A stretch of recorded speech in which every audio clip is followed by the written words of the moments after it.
दोस्तों senior citizen saving scheme 1 अप्रैल 2023 से 3 बड़े नियम यहां पर लागू हो जाएंगे। दोस्तों पोस्ट ऑफिस यानी सरकार द्वारा जारी करी गई सभी वरिष्ठ नागरिकों के लिए ये स्कीम दी गई है, यहां पर सीनियर सिटीजन सेविंग स्कीम है, जिसके तहत यहां पर अब इस स्कीम के जो रूल है वो यहां पर चेंजेस किए गए हैं। दोस्तों बहुत ही बड़े बदलाव के साथ यहां पर जो सीनियर सिटीजन सेविंग स्कीम अब 1 अप्रैल 2023 से लागू होने जा रही है, जिसके अंदर 3 बहुत बड़े बदलाव अब आपको देखने को मिल सकते हैं। तो दोस्तों अगर आप एक वरिष्ठ नागरिक है, यहां पर इन्वेस्टमेंट करना चाहते हैं किसी स्कीम के अंदर, तो यहां पर अगर सीनियर सिटीजन सेविंग स्कीम के अंदर इन्वेस्टमेंट करना चाहते हैं, पोस्ट ऑफिस की स्कीम के अंदर इन्वेस्टमेंट करना चाहते हैं, जहां पर सरकार द्वारा आपको गारंटेड यहां पर रिटर्न दिया जाता है, इंटरेस्ट दिया जाता है, ब्याज दिया जाता है। इसी के साथ दोस्तों इसके नियमों में भी अब जो है बदलाव कर दिए गए हैं। तो यहां पर कौन से बदलाव किए गए हैं, जिसके लिए यहां पर हम पूरी डिटेल के साथ यहां पर आपको बताने वाले हैं। सीनियर सिटीजन सेविंग स्कीम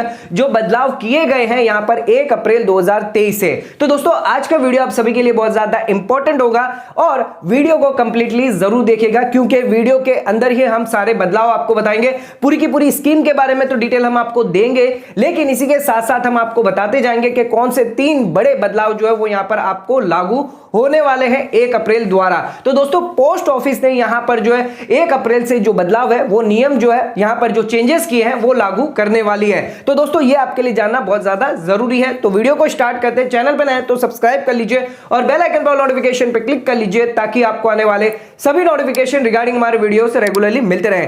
तो यहां पर दोस्तों वीडियो को स्टार्ट करते हैं बिना देरी करते हुए।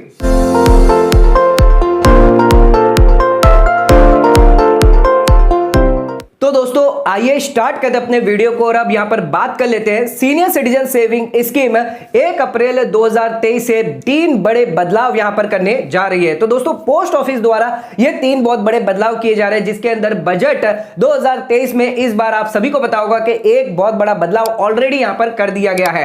तो बजट के अंदर यहां पर जो है आपको अनाउंस किया गया था कि यहां पर जो 15 लाख की जो लिमिट थी, जो मैक्सिमम डिपॉजिट की जो लिमिट थी वरिष्ठ नागरिकों के लिए, यहां पर आप सीनियर सिटीजन सेविंग स्कीम के अंदर यहां पर 1 अप्रैल से पहले जो है वो 15 लाख तक निवेश कर सकते थे, यानी 15 लाख से ज्यादा आप निवेश नहीं कर सकते। लेकिन दोस्तों अब 1 अप्रैल 2023 के बाद अब यहां पर बजट 2023 के अंदर जो अनाउंस करी गई थी सभी सीनियर सिटीजन के लिए, सभी वरिष्ठ नागरिकों के लिए, अगर आप पोस्ट ऑफिस के अंदर senior citizen saving scheme account खुलवाते तो अब यहां पर आप 30 लाख रुपए तक निवेश कर सकते हैं। यानी पहले से ही अगर आपने 15 लाख का अकाउंट यहां पर खुलवा के रखा है तो आप नया अकाउंट यहां पर खुलवा सकते हैं। नए अकाउंट के साथ और 15 लाख का यहां पर आप निवेश कर सकते हैं। दोस्तों यहां पर नंबर ऑफ अकाउंट खुलवाने की कोई भी लिमिट नहीं रखी गई है। तो ध्यान रखिएगा, आप चाहे एक अकाउंट खुलवाए या एक से ज्यादा अकाउंट खुलवाए, सभी अकाउंट को मिलाकर यहां पर 30 लाख रुपए से ज्यादा की लिमिट जो है नहीं आप कर सकते। 30 लाख से ज्यादा का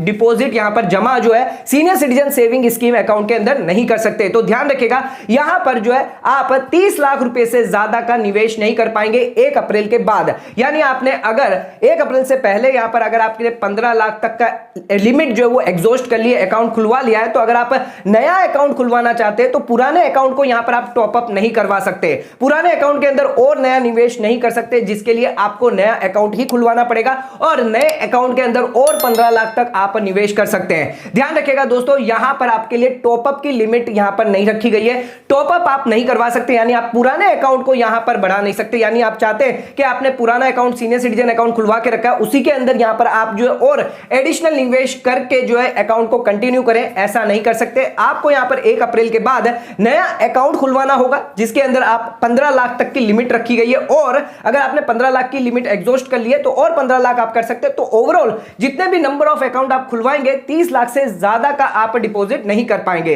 इसी के साथ यहां पर अब बात कर लेते हैं एलिजिबिलिटी क्राइटेरिया, यानी वरिष्ठ नागरिकों के लिए सीनियर सिटीजन अकाउंट अगर ओपन करवाना है तो क्या एलिजिबिलिटी क्राइटेरिया होगी, जिसके तहत यहां पर आप अकाउंट ओपन करवा पाएंगे। इसी के साथ कौन सा फॉर्म यहां पर आपको पोस्ट ऑफिस में जमा करना है, आइए इस बारे में भी बात कर लेते हैं। तो दोस्तों यहां पर ध्यान रखिएगा, अगर आप senior citizen saving scheme account open करना चाहते हैं तो यहां पर एप्लीकेशन फॉर्म नंबर 1 यहां पर किसी भी पोस्ट ऑफिस, जो भी आपके नियरेस्ट पोस्ट ऑफिस है, वहां पर जाकर आपको जमा करवाना होगा और आप सीनियर सिटीजन अकाउंट खुलवा सकते हैं। जिसके लिए ध्यान में रखिएगा, आपकी एज यहां पर अगर आप इंडिविजुअल है, आपकी एज 60 साल से ज्यादा होनी चाहिए। दोस्तों यहां पर सीनियर सिटीजन, जिन लोगों की एज जो है 60 साल से ज्यादा है, जो वरिष्ठ नागरिक है, सिर्फ वो ही यहां पर जो अकाउंट ओपन करवा सकते हैं किसी भी पोस्ट ऑफिस में। लेकिन दोस्तों यहां पर अगर आप जो है 60 साल से ज्यादा नहीं है, बल्कि आपकी एज 50 साल या 55 साल है, तो भी यहां पर आप अकाउंट खुलवा पाएंगे। किस केस में खुलवा पाएंगे? अगर आप एक रिटायर्ड सिविलियन एम्प्लॉय है तो उस केस में यहां पर एज जो है वो 60 नहीं बल्कि 50 साल रखी गई है। और इसी के साथ अगर आप रिटायर्ड डिफेंस एम्प्लॉय है तो उस केस में एज 50 साल रखी गई है।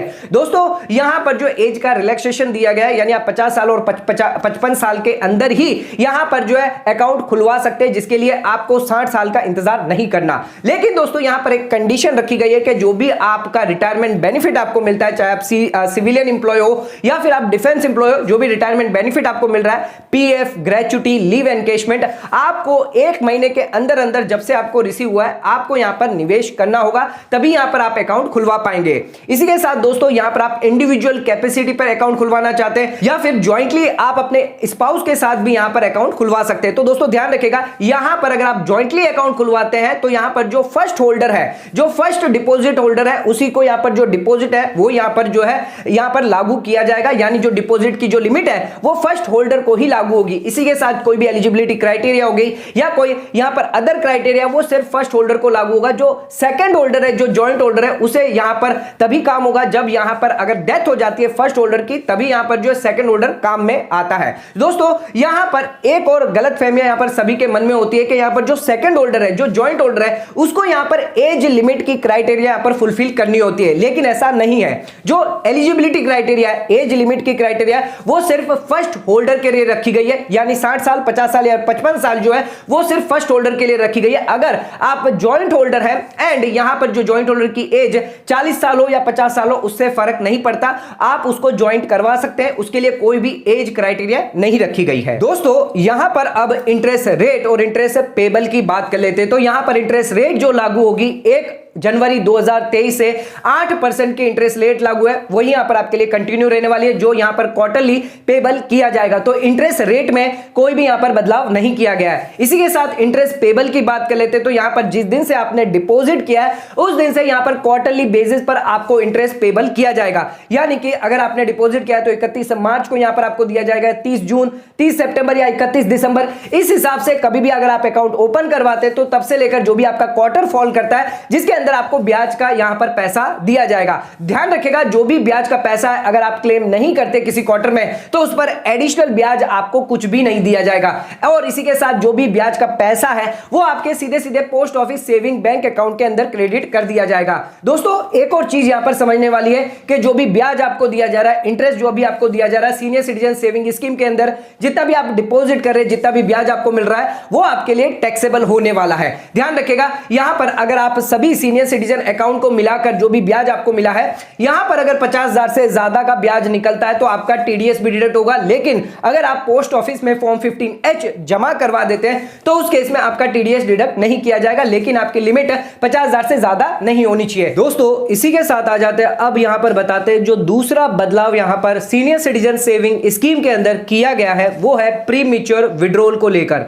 तो आइए समझते हैं यहां पर क्या बदलाव किया गया है नियमों में। तो दोस्तों यहां पर आप जब भी अकाउंट में डिपॉजिट करते हैं, जिस दिन से आप डिपॉजिट कर रहे हैं, यानी आप अगर 5 साल के लिए या फिर आप एक्सटेंड करवाना चाहते हैं और 3 साल के लिए यहां पर आप एक्सटेंड करवा सकते हैं, तो ध्यान रखिएगा पहले दिन से ही आप प्री मैच्योर विड्रॉल करवा सकते हैं, जिसके लिए कोई भी रेस्ट्रिक्शन नहीं रखी गई है। दोस्तों यहां पर अगर 1 साल के अंदर अगर आप प्री मैच्योर विड्रॉल करवाते हैं, जिसके तहत आपको कोई भी ब्याज नहीं दिया जाएगा, और अगर आपको कोई ब्याज दे भी दिया गया पोस्ट ऑफिस द्वारा तो वो यहां पर आपसे रिकवर कर लिया जाएगा प्रिंसिपल अमाउंट से। इसी के साथ दोस्तों आप 1 साल के बाद लेकिन 2 साल से पहले अगर प्री मैच्योर विड्रॉल करते हैं तो यहां पर 1.5% पेनल्टी के साथ यहां पर आपका प्रिंसिपल अमाउंट जो है, जो यहां पर मैच्योरिटी पर जो पैसा आपको दिया जाएगा, वो यहां पर 1.5% डिडक्ट करके दिया जाएगा। और इसी के साथ यहां पर अगर आप 2 साल के बाद और 5 साल के अंदर अगर प्री मैच्योर विड्रॉल करवाते हैं तो उस केस में 1% की पेनल्टी यहां पर आपको लगेगी। दोस्तों यहां पर 5 साल के बाद अगर आप अकाउंट को एक्सटेंड करवाते हैं तो उस केस में अब जो नया नियम 1 अप्रैल 2023 से जो लागू होगा, जिसके अंदर 5 साल से लेकर 6 साल के बीच के अंदर आप प्री मैच्योर विड्रॉल नहीं करवा पाएंगे। लेकिन अगर आप 6 साल से 8 साल की बात करें तो उस केस में प्री मैच्योर विड्रॉल भी करवा पाएंगे और कोई भी पेनल्टी यहां पर आपको नहीं लगेगी। तो जो नियमों में बदलाव हुआ है वो है 5 साल से 6 साल के अंदर। तो 5 साल से 6 साल के अंदर आपको यहां पर प्री मैच्योर विड्रॉल नहीं करने दिया जाएगा। यह एक बहुत बड़ा बदलाव जो है वो 1 अप्रैल 2023 से लागू किया जाएगा। दोस्तों इसी के साथ अगर किसी अकाउंट होल्डर की डेथ हो जाती है तो उस केस में यहां पर उसको रिलैक्सेशन दिया गया है। अगर वो प्री मैच्योर विड्रॉल करना चाहता है तो यहां पर कोई भी पेनल्टी नहीं लगेगी और यहां पर जिस दिन से डेथ हुई है उस दिन से यहां पर पोस्ट ऑफिस सेविंग रेट के हिसाब से ब्याज दिया जाएगा। दोस्तों किसी कारणवश यहां पर जो है अकाउंट होल्डर की डेथ हो जाती है तो ध्यान रखिएगा, यहां पर जो ज्वाइंट होल्डर होगा अकाउंट का वो यहां पर अकाउंट को कंटिन्यू कर सकता है मैच्योरिटी तक, लेकिन उसको यहां पर 2 कंडीशन कंप्लाई करनी पड़ेगी। सबसे पहली कंडीशन, जो भी स्पाउस होगी, जो भी ज्वाइंट होल्डर होगा, उसको ध्यान रखना है यहां पर एलिजिबिलिटी क्राइटेरिया मैच करना है। यानी एलिजिबिलिटी क्राइटेरिया यानी आपको 60 साल की उम्र से ज्यादा आपकी एज होनी चाहिए, तभी यहां पर आप अकाउंट को जो कंटिन्यू कर पाएंगे और इसी के साथ आपका कोई भी other senior citizen saving scheme account नहीं होना चाहिए। अब आ जाते बात कर लेते हैं यहां पर अपने तीसरे बदलाव की, जो यहां पर सीनियर सिटीजन सेविंग स्कीम के अंदर 1 अप्रैल से यहां पर किया जाएगा। तो यहां पर पोस्ट ऑफिस द्वारा जारी करी गई है स्कीम जिसकी मैच्योरिटी 5 साल की रखी गई है, यानी 5 साल तक आपको एक फिक्स इंटरेस्ट का ब्याज यहां पर दिया जाएगा। दोस्तों अगर इस स्कीम को आप एक्सटेंड करवाना चाहते हैं तो ध्यान रखिएगा, मैच्योरिटी आने के बाद 1 साल के अंदर अंदर आपको अकाउंट को एक्सटेंड करना होता है, जिसके लिए आप और 3 साल के लिए आप पर एक्सटेंड करवा सकते हैं। तो यहां पर 5 साल के लिए तो यहां पर आपका इंटरेस्ट जो है वो फिक्स रहेगा, पर अगर आप अकाउंट को एक्सटेंड करवाते हैं यानी 3 साल के लिए और एक्सटेंड करवाते हैं, जिसके लिए ब्याज जो है वो आपको मैच्योरिटी डेट पर जो इंटरेस्ट रेट लागू होगी वही आपको ब्याज यहां पर दिया जाएगा। दोस्तों यहां पर आपको पुराना ब्याज नहीं दिया जाएगा, जब से आपने अकाउंट ओपन करवाया वो ब्याज आपको नहीं मिलने वाला है। तो यहां पर अगर आप अकाउंट पुराना अकाउंट क्लोज करके अगर नया अकाउंट खुलवाना चाहते हैं या पुराना अकाउंट यहां पर चालू रखना चाहते हैं और 3 साल के लिए एक्सटेंड करवाते हैं, दोस्तों दोनों ही केसेस के अंदर आपको यहां पर जो ब्याज है वो यहां पर नई इंटरेस्ट रेट के हिसाब से दिया जाएगा। दोस्तों बहुत लोगों का यहां पर सवाल होता है कि यहां पर जो senior citizen saving scheme account है, क्या 5 साल के बाद हम नया अकाउंट यहां पर खुलवा सकते हैं, उसको चला सकते हैं नए अकाउंट को? तो यहां पर दोस्तों आप नया अकाउंट खुलवा सकते हैं 5 साल के बाद भी।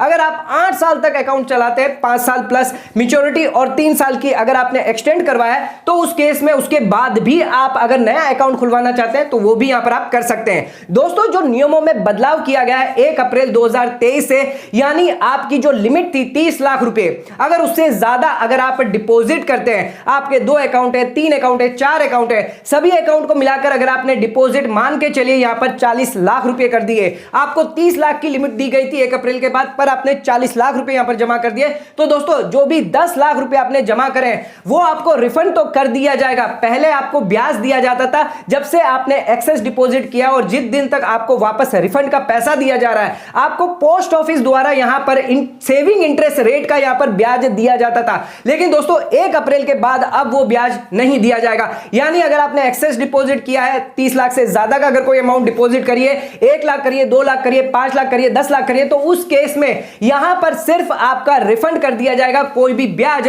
आपको यहां पर नहीं मिलने वाला। तो इसके अंदर एक और इंपॉर्टेंट पॉइंट है, तो यहां पर सेक्शन 80C अगर आप इन्वेस्टमेंट करते हैं तो ध्यान रखिएगा, यहां पर सीनियर सिटीजन सेविंग स्कीम के तहत 1.5 लाख तक की छूट मिलती है। लेकिन बहुत जो ज्यादातर लोगों को यहां पर कंफ्यूजन होता है कि ये जो 1.5 लाख है वो यहां पर हर साल आपको छूट मिलेगी। ऐसा नहीं है दोस्तों, जब भी हर जिस साल अगर आप इन्वेस्टमेंट करते हैं, अकाउंट ओपन करवाते हैं, पैसा निवेश करते हैं सीनियर सिटीजन सेविंग स्कीम के अंदर, उसी साल आपको जो है यहां पर 80C के तहत पूरे 1 साल के अंदर 1.5 लाख तक की छूट दी जाएगी। अगर आपने अगले साल कोई भी निवेश नहीं किया है तो यहां पर जो भी आपको ब्याज मिल रहा है हर साल वो आपका टैक्सेबल होगा। ध्यान रखिएगा, यहां पर अगर आप एडिशनल इन्वेस्टमेंट नहीं करते या एडिशनल अकाउंट नहीं खुलवाते जिसके अंदर आप इन्वेस्टमेंट नहीं करते, जिसके तहत आपको कोई भी एटीसी का डिडक्शन नहीं मिलने वाला है। आपको 5 साल तक यहां पर जो छूट दी जा सकती है एटीसी के अंदर, अगर आप हर साल यहां पर निवेश करते हैं। लेकिन आप ध्यान रखिएगा, अगर आप अकाउंट को एक्सटेंड करते हैं तो उस केस में एटीसी का आपको डिडक्शन नहीं दिया जाएगा। दोस्तों आइए अब एक बार देख लेते हैं फिर से ये तीनों पॉइंट जो बदलाव यहां पर नियमों में जो चेंजेस किए गए हैं। तो यहां पर जो 15 लाख का जो डिपॉजिट है वो यहां पर बढ़ाकर 30 लाख कर दिया गया, ये पहला बदलाव किया गया। और इसके बाद